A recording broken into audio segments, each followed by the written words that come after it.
నూతనంగా ప్రారంభించిన గండిపేటలోని రంగారెడ్డి జిల్లా పరిధిలో ఉన్న గండిపేట మండలం గండిపేటలో ప్రారంభించిన శ్రీ ప్రసన్న వెంకటేశ్వర స్వామి దేవాలయంలో మార్చి 27వ తేదీన శుక్రవారం శ్రీ సీతారామస్వామి వారి కళ్యాణోత్సవం అంగరంగ వైభవంగా జరిగే ఏర్పాట్లన్నీ కూడా పూర్తయ్యాయి. ప్రత్యేకించి ఇక్కడ ముఖ్యంగా విగ్రహ ప్రతిష్ఠ జరిగిన అనంతరం మొట్టమొదటిసారిగా శ్రీ సీతారామస్వామి వారి కళ్యాణ మహోత్సవం జరుగుతుండడం కూడా విశేషం. ఈ సందర్భంగానే పెద్ద ఎత్తున ఆలయ కమిటీ ఏర్పాట్లు కూడా చేస్తుంది. ఈ నేపథ్యంలోనే ఈ సందర్భంగా అన్నదానం కార్యక్రమం కూడా నిర్వహించనున్నారు. ఉదయం 7 గంటలకు విశ్వక్సేన ఆరాధనతో ప్రారంభమయ్యే ఈ కార్యక్రమం ఉదయం 8 గంటలకు శ్రీ సీతాస్వామి వార్ల అభిషేకం, ఉదయం 11:45 శ్రీ సీతారాముల కళ్యాణ సంకల్పం, మధ్యాహ్నం 12 గంటలకు మాంగళ్యధారణ అక్షతారోహణము, మధ్యాహ్నం 12:30 గంటలకు నీరాజన మంత్రపుష్పం, వేదాశీర్వచనం వంటి కార్యక్రమాలచే ఇక్కడ అంగరంగ వైభవంగా శ్రీ సీతాస్వామి వారి కళ్యాణ మహోత్సవం జరగనున్నదని ఆలయ కమిటీ చైర్మన్ కంచర్ల సంతోష్ రెడ్డి గారు మరియు కార్యదర్శి శ్రీ సుధాకర్ గారు తెలియజేశారు.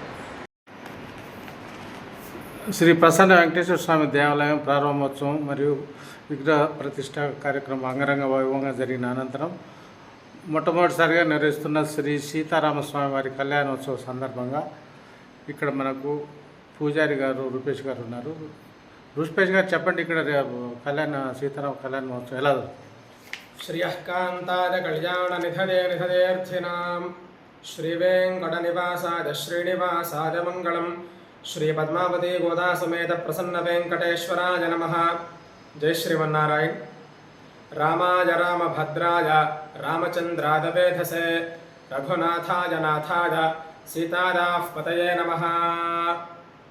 అందరికీ కూడా ముందుగా శ్రీరామనవమి మహాపర్వణి శుభాకాంక్షలు.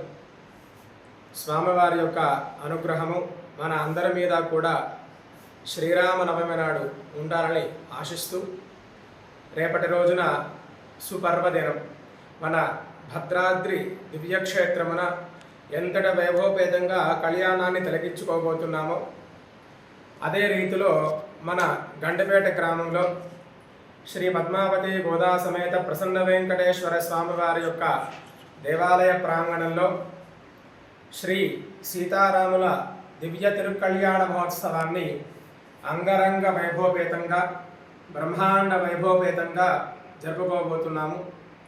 రేపు ఉదయము శ్రీ సీతారాములకి మంగళ స్నానము, పంచామృతాభిషేకాదులు, తదుపరి ఎదురు సన్నాహము, ఆ తదుపరి స్వామివారి యొక్క దివ్యలీల కళ్యాణ మహోత్సవాన్ని మనము చేసుకోబోతున్నాము.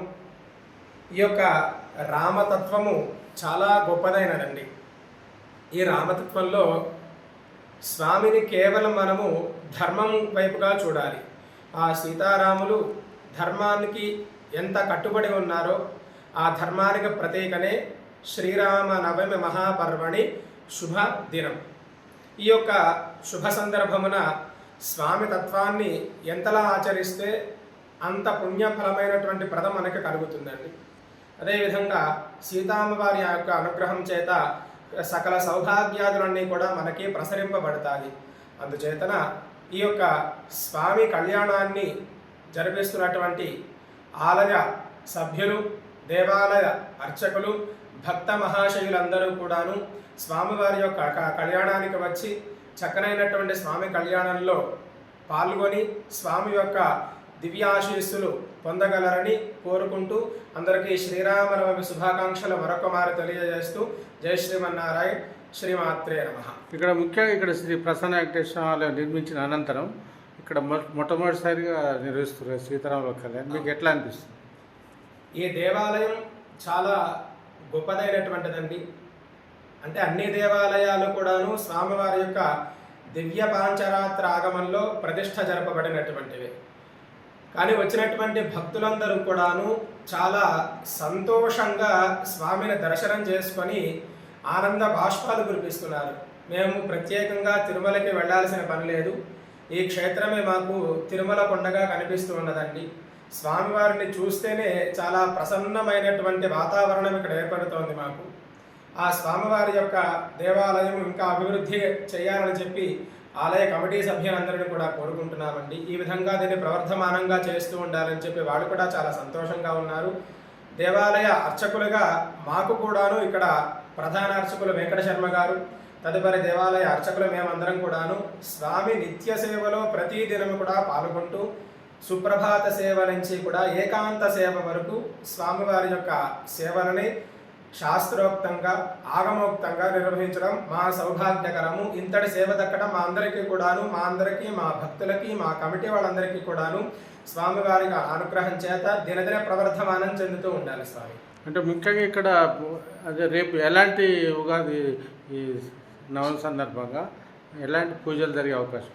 రేపొద్దున ఇందాక మనం చెప్పుకున్న విధంగా శ్రీరామ నవమిని పురస్కరించుకొని ఉదయం మనకి స్వామివారికి మంగళ శాసనాలతోటి, మంగళాభిషేకాలతోటి, అదేవిధంగా స్వామివారికి దివ్య విశేష ఫల పంచామృత స్నానాలన్నీ కూడాను మనకి ఇక్కడ జరపబడతాయండి.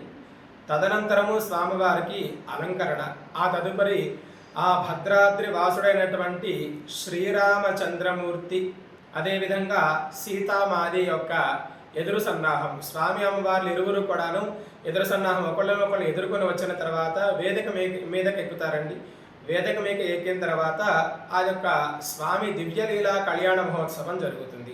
ఈ యొక్క కళ్యాణ మహోత్సవంలో మనము ప్రతి సందర్భంలో ప్రతి దగ్గర చూస్తూనే ఉంటాము. స్వామివారికి ప్రథమంగా విశ్వక్సేనారాధన, పుణ్యాహవాచన, రక్షాబంధన, తదుపరి స్వామివారి యొక్క పాద ప్రక్షాళన, కన్యాదానము, సుముహూర్తము, మాంగళ్యధారణ, అక్షతారోపణము, వేద స్వస్తితో కార్యక్రమం అంతా కూడా చాలా దివ్యంగా జరపబడుతూ ఉన్నదండి. ఇక్కడ అంటే ముఖ్యంగా భద్రాద్రిలో జరిగే సీతారాముల కళ్యాణానికి ఇక్కడ ఏమన్నా తేడా ఏముంటుంది? అక్కడ భద్రాద్రి రాముల వారే, ఇక్కడ భద్రాద్రి రాముల వారే. అంటే ప్రథమంగా భద్రాద్రిలో ఏ విధంగా అయితే జరపబడుతుందో సేమ్ ఇక్కడ కూడా అదే ప్రాసెస్లో అదే విధానంలో జరపబడుతుంది. ఇక్కడ అక్కడ తేడా ఏమీ లేదు. అంటే అక్కడ చేసేటువంటిది అందరికీ ప్రాచుర్యంలో ఉన్నటువంటి దేవాలయం అదంతా కూడా మనకి ఇక్కడ కొత్తగా ప్రతిష్ఠ అయింది కాబట్టి వచ్చినటువంటి భక్తులు ఇక్కడికి మేము శ్రీరామనవమి కళ్యాణోత్సవంలో కూర్చొని స్వామివారి సేవలో పాల్గొంటామండి అని చెప్పి అందరూ కూడా చాలా విశేషంగా స్వామివారి యొక్క కళ్యాణానికి ఆదరణ చూస్తూ వస్తూ ఉన్నారండి. అందుచేతన స్వామి కళ్యాణం రేపు చాలా విశేషంగా జరగబోతూ ఉన్నది. భక్తులందరూ కూడాను మీ సమయాన్ని చూసుకొని తప్పకుండా వచ్చి రామతత్వాన్ని, అదేవిధంగా రామ కళ్యాణాన్ని చూసి ఆ తదుపరి సీతారామచంద్రుల యొక్క కళ్యాణాక్షతలు స్వీకరించి తీర్థ ప్రసాదాలు తీసుకొని శ్రీభూనీలా సమేత శ్రీ వెంకటేశ్వర స్వామి, పద్మావతి గోదా సమేత ప్రసన్న వెంకటేశ్వర స్వామి వారి యొక్క దర్శనం చేసుకోగలండి. ఇక్కడ సీతారాముల కళ్యాణం సౌకర్యవంతంగా నిర్వహించడానికి అన్ని వసతులు ఇక్కడ ఉన్నాయా? చాలా బ్రహ్మాండంగా మా కమిటీ సభ్యులందరూ కూడాను ఎంతో కష్టపడి 4-5 రోజుల నుంచి ఎడతెరిపి సమయం లేకుండా వీళ్ళందరూ కూడాను కళ్యాణానికి చాలా కట్టుదిట్టంగా ఏర్పాట్లు చేస్తున్నారు. రేపు మనము అనుకున్న దానికంటే కూడా చాలా బ్రహ్మాండ వైభవపేతంగా భక్తులందరూ కూడా ఇక్కడికి వచ్చి స్వామి కళ్యాణాన్ని చూస్తారని చెప్పి భారీ అంచనాలతో కళ్యాణాన్ని ప్రారంభం చేస్తున్నాము. భారీ అంచనాలే కాదు, దానికి మించినటువంటి కళ్యాణ ఏర్పాట్లు ఇక్కడ జరుగుతూ ఉన్నాయండి. అంటే మార్చి 27వ తేదీ శనివారం, మార్చి 27వ తారీఖు నాడు, అంటే రేపు మనకి శుక్రవారం అండి, లక్ష్మీవారము. ఈ లక్ష్మీవారాన్ని పురస్కరించుకొని సీతామాయ అనుగ్రహం చేత ప్రతి వారంలో మనకి భృగువారం అంటే శుక్రవారం అని అంటాము.